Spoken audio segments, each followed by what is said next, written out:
Teman-teman, Fajar di sini. Tahu gak sih, banyak orang Indonesia yang gagal di Jerman itu bukan karena masalah visa atau bahasa, tapi karena gak siap mental.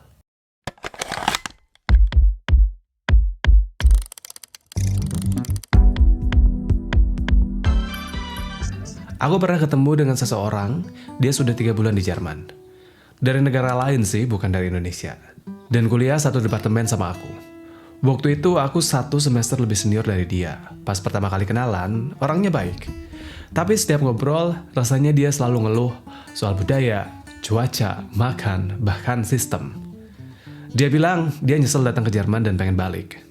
Dan aku juga dengar dari teman-teman Indo yang lainnya, ternyata ada beberapa orang yang mengalami hal serupa. Nah, di video ini aku bakal kasih tahu 5 kesiapan mental yang wajib banget kamu punya kalau mau sukses di Jerman. Dan di poin terakhir nih nanti, ini yang paling banyak bikin orang Indonesia pulang kampung duluan. Jadi tonton sampai habis ya, karena yang nomor 5 ini nih, aku lihat jarang banget orang bahas masalah ini. Dan ini penting banget untuk kamu ketahui. Malah mungkin ini bisa bikin kamu mikir ulang soal pindah ke Jerman. Oh iya, sebelum kita mulai, kalau video ini berguna, jangan lupa like dan subscribe ya. Soalnya aku bakal share tips-tips hidup di Jerman untuk video selanjutnya. Berdasarkan pengalaman 12 tahun tinggal di sini. Dan tentunya bukan yang manis-manis doang ya, nanti ceritanya. Dan jangan lupa nyalain notifikasinya, karena minggu depan aku bakal upload video tentang kesalahan fatal yang bikin orang Indonesia dideportasi dari Jerman. Oke, sebelum masuk ke 5 poin utama, aku mau cerita dulu kenapa aku bikin video ini. Jadi beberapa minggu kemarin tuh, aku sering lihat di sosial media, kayak TikTok dan Instagram, beberapa orang ngeluh nggak betah hidup di Jerman. Merasa di sini tuh nggak cocok dan pengen balik ke Indonesia. Makanya aku merasa wajib banget buat share ini, karena nggak ada yang kasih tahu kalian hal-hal ini sebelum kamu berangkat. Semua orang tuh cuma cerita tentang visa, kerja, dan uang. Tapi aspek mental jarang banget dibahas. Jadi ini bukan cuma teori doang. Ini tuh hasil observasi dan pengalaman langsung dari aku sendiri dan teman-teman yang lain ya. Untuk poin nomor 1 nih guys. Kamu harus riset total ekspektasi kamu. Teman-teman, aku serius nih. Ini yang paling fundamental tapi sering diabaikan. Banyak yang datang ke Jerman dengan ekspektasi kayak film-film luar negeri atau cerita-cerita indah di Instagram. Mikir hidup di Jerman itu kayak enak, seru, indah, banyak uang, serba gampang, orang-orangnya baik banget, sistemnya sempurna. Salah besar. Jerman ini negara yang keras. Sangat keras, orang-orangnya tegas sampai kadang terasa kasar. Aturannya ketat sampai kadang nggak masuk akal. Dan mereka nggak bakalan peduli kamu orang asing. Mereka mengharapkan kamu bisa beradaptasi sama sistem mereka. Aku kasih contoh realnya nih. Waktu itu aku pertama kali mau konsultasi masalah perpanjang visa ke kantor imigrasi ya. Waktu itu aku belum bikin janji. Aku pikir mungkin aja aku bisa langsung bikin janji di tempat, soalnya aku lagi deket kantor imigrasi tersebut. Makanya aku langsung datang ke kantornya. Dan tahu nggak guys, aku bisa bikin janji atau enggak? Yes, bener banget. Aku nggak bisa bikin janji sama sekali, walaupun aku udah datang langsung ke tempatnya. Terus aku tanya kenapa nggak bisa, padahal aku udah datang ekstra ke sini. Soalnya itu kan gampang, cuma bikin janji doang kan. Petugasnya cuma bilang, nggak bisa bikin appointment. Appointment cuma bisa di booking lewat email, katanya tuh kayak gitu. Udah gitu aku di-ignore sama dia, dan dia nggak ada solusi alternatif yang lain. Atau contoh lain, kalau di Indonesia kita biasa telat 15 menit itu wajar kan? Bahkan kadang-kadang dimaklumi juga. Nah di Jerman, kamu telat 5 menit aja ke meeting, semua orang udah natap kamu dengan pandangan, kamu tuh nggak respect banget sama waktu mereka. Bahkan ada teman sekelas aku dulu waktu kuliah, dia pernah beberapa kali telat untuk belajar kelompok. Dan langsung tuh ditegur, dimarahi sama teman Jerman kami. Ini beberapa ekspektasi yang harus kamu riset nih guys. Jerman tuh nggak bakal nyesuaiin sama kamu, tapi kamu harus menyesuaikan sama Jerman 100%. Orang Jerman itu nggak ramah, seperti yang kamu bayangkan. Mereka sopan iya, tapi ramah beda banget. Mereka nggak akan senyum-senyum tanpa alasan. Nggak akan kayak small talk di koridor, dan nggak akan nanya, apa kabar? Kalau mereka nggak bener-bener peduli sama jawabannya. Di Jerman itu nggak semudah yang terlihat di sosial media ya. Iya sih, sistem kerja mereka tuh bagus banget.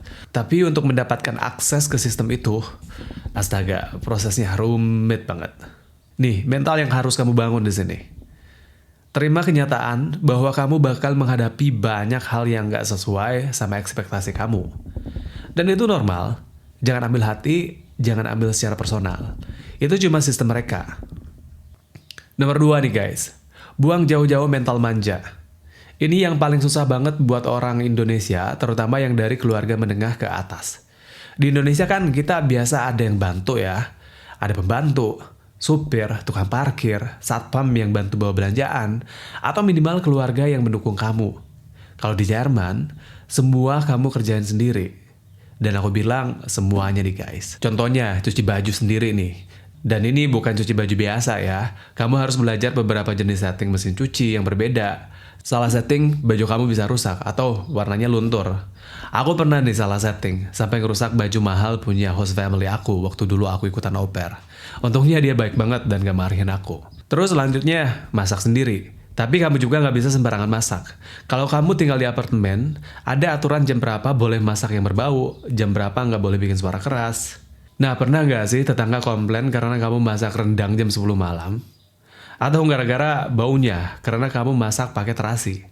Terus kamu juga harus bisa bersihin rumah sendiri, termasuk yang detail-detail ya. Itu kayak bersihin filter mesin cuci, bersihin saluran air, sampai bersihin jendela dari luar. Kamu harus lakuin sendiri. Dan selanjutnya nih, belanja sendiri. Dan ini juga nggak cuma belanja biasa, kamu harus bisa dan pintar-pintar nge-manage belanjaan kamu, entah itu belanja mingguan, bulanan, atau belanja kebutuhan yang lain-lain gitu ya. Dan juga nih, kamu harus belajar sistem daur ulang yang rumit banget di sini. Ada beberapa jenis tempat sampah yang berbeda.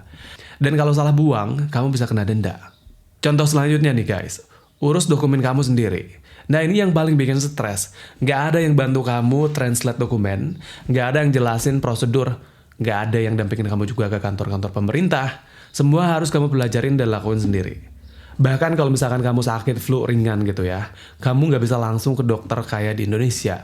Kamu harus telepon dulu ke dokter keluarga, bikin janji temu, dan kadang harus nunggu 2-3 hari baru bisa ketemu dokter. Mental yang harus kamu bangun di sini nih guys, mandiri total. Dan aku bilang bener-bener total nih mandiri. Mulai dari sekarang, coba kamu hidup di Indonesia seolah-olah kamu udah di Jerman. Kayak cuci baju sendiri, masak sendiri, urus semua dokumen sendiri. Coba jangan minta bantuan orang tua atau orang-orang lain buat hal-hal administratif. Pokoknya kamu lakuin semuanya sendiri. Nah, kalau misalkan kamu masih berharap orang tua transfer uang tiap bulan, masih berharap ada yang bantu urus ini itu, jangan ke Jerman dulu deh. Soalnya kamu bakal shock berat dan kemungkinan besar juga bakal nyerah. Bayangin aja nih, kalau misalkan kamu harus cari uang dan kerja sambilan, kalau misalkan uang transferan tuh berhenti. Dan kamu juga harus survive di sini sendirian. Oh iya, satu lagi yang penting nih. Mental nanti ada yang bantu atau nanti ada yang ajarin itu harus hilang total ya. Di Jerman, kamu harus proaktif banget, belajar sendiri. Gak ada yang akan ngajarin kamu kecuali kamu tanya dan cari tahu sendiri. Oke, nomor 3 nih guys. Siap-siap sama birokrasi Jerman. Teman-teman, kalau misalkan kamu pikir birokrasi Indonesia itu rumit, tunggu sampai ketemu birokrasi Jerman. Ini levelnya beda banget. Aku kasih contoh realnya dari pengalaman aku dan teman-teman aku ya. Yaitu untuk urus perpanjang visa. Nah, untuk persiapan itu biasanya minimal 3 bulan atau 4 bulan sebelum visa habis ya. Kalau misalkan ada satu dokumen yang kurang atau salah format, biasanya ngulang dari awal. Aku pernah nih, kayak perpanjang visa tuh ditolak gara-gara foto yang aku kasih ukurannya gak sesuai. Cuma itu beda beberapa milimeter doang.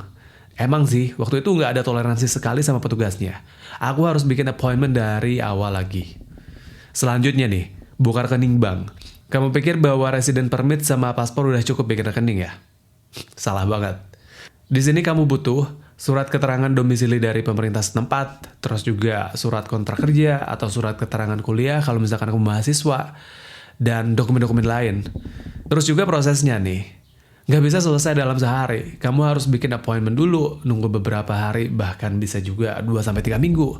Terus pas appointment, mereka bakal review dokumen kamu, dan kalau misalkan ada yang kurang, kamu harus bikin appointment lagi. Oke, sekarang aku kasih contoh lainnya, yaitu daftar internet di rumah. Ini paling bikin emosi sih. Aku punya pengalaman dulu soalnya waktu pindah, waktu mulai kerja gitu, di apartemen yang baru kan butuh internet. Kebetulan itu juga harus buat home office kan. Dan gila, nunggunya itu lama banget.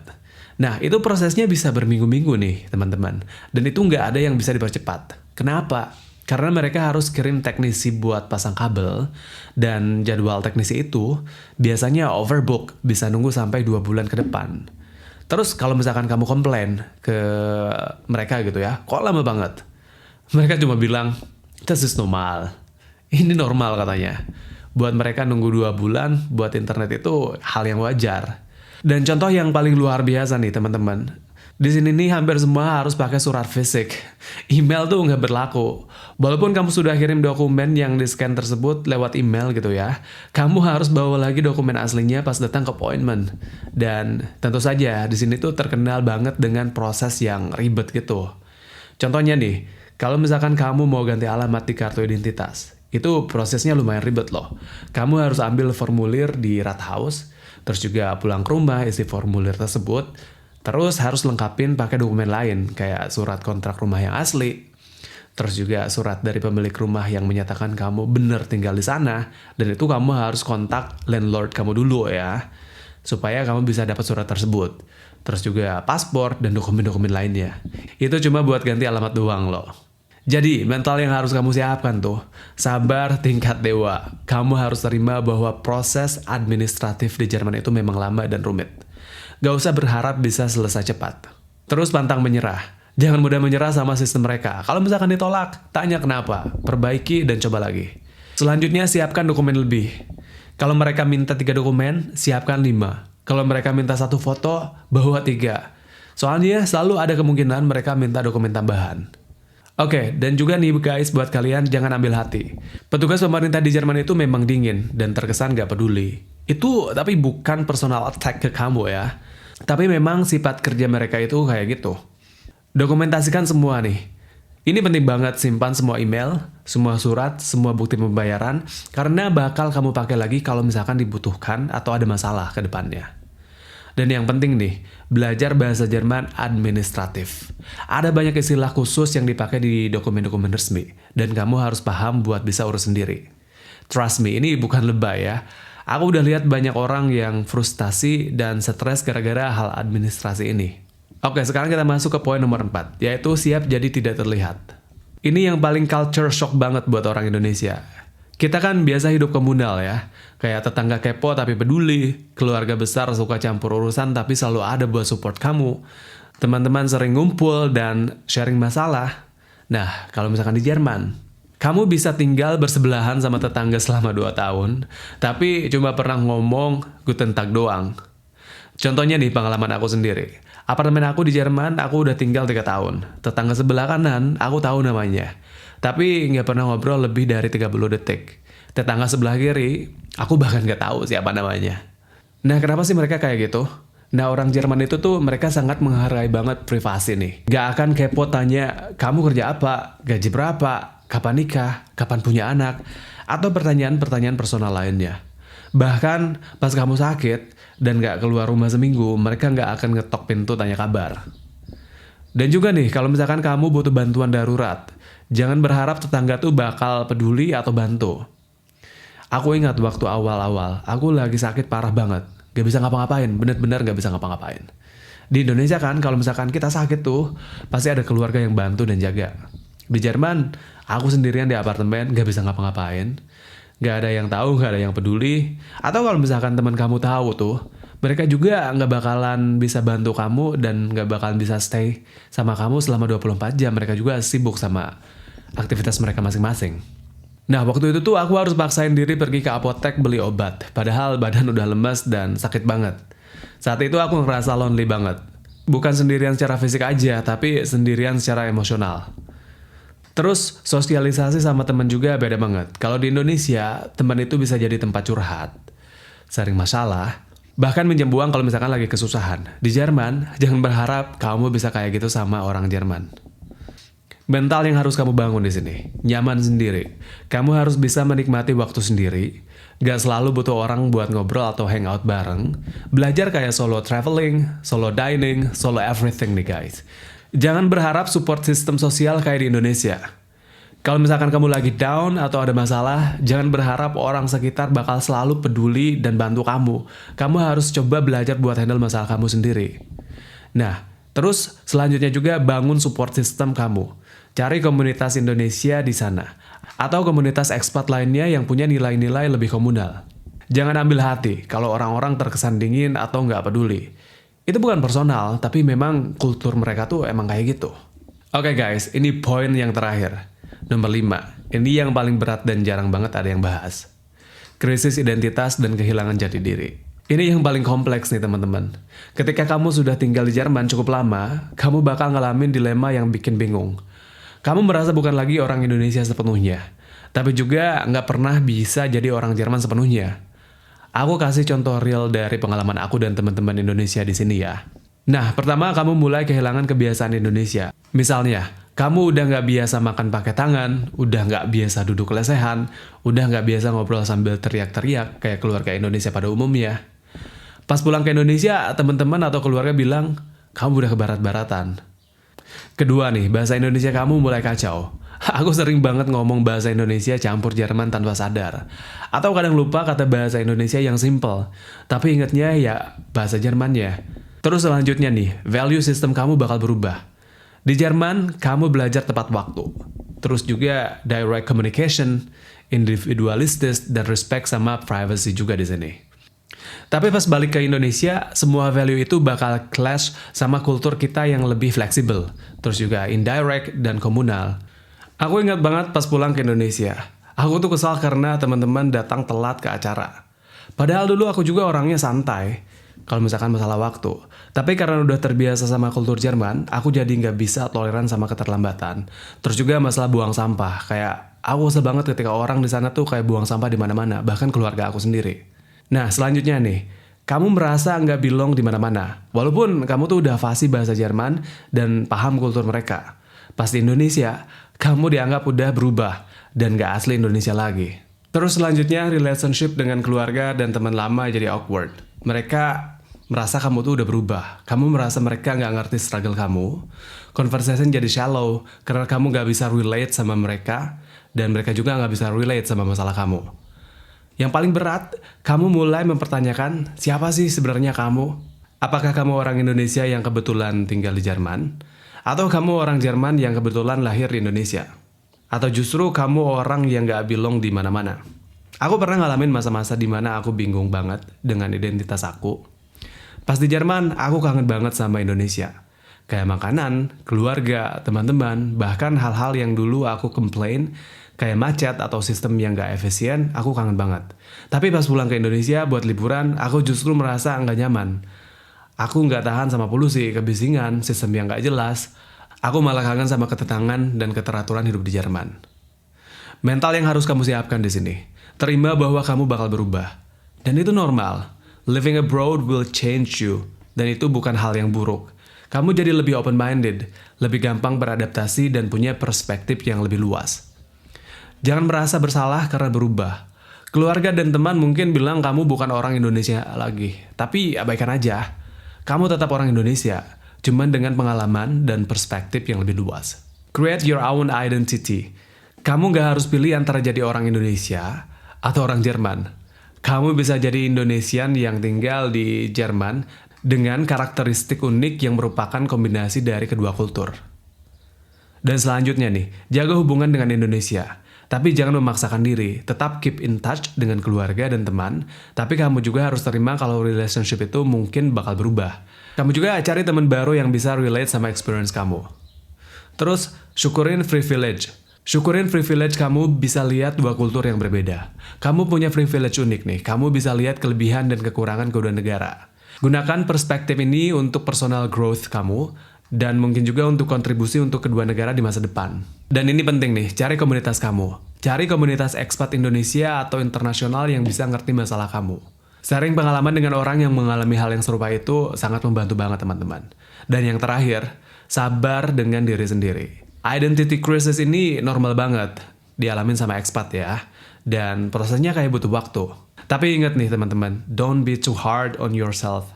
Dan percaya nih, hampir semua orang Indonesia yang tinggal lama di luar negeri ngalamin hal yang sama. Tapi jarang ada yang bahas karena takut dianggap nggak bersyukur lah, atau lupa daratan lah. Nah, itu dia 5 persiapan mental yang wajib banget kamu siapkan sebelum ke Jerman. Oke, aku recap sekali lagi. Yang pertama, reset ekspektasi kamu secara total. Jerman itu bukan surga. Buang mental manja, semua harus dikerjain sendiri ya guys. Terus juga kamu harus siap bertarung sama birokrasi yang rumit banget.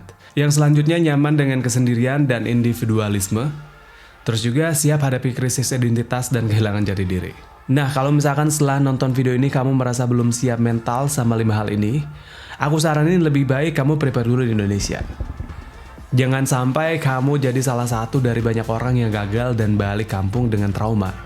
Tapi kalau misalkan kamu merasa siap, atau malah makin termotivasi setelah tahu tantangannya, berarti kamu punya mental yang tepat buat sukses di Jerman.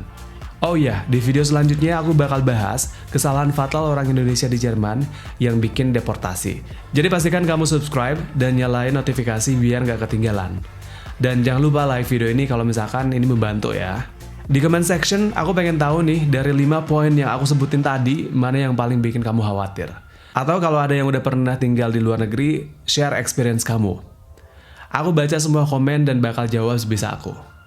Dan buat yang mau konsultasi lebih lanjut soal persiapan ke Jerman, kalian bisa follow Instagram aku di sini ya. Dan kalian bisa tanya aku juga di sana. Terima kasih udah nonton sampai habis. Semoga video ini bermanfaat dan bantu kamu buat lebih siap mental sebelum ke Jerman. Sampai jumpa di video selanjutnya. Auf Wiedersehen.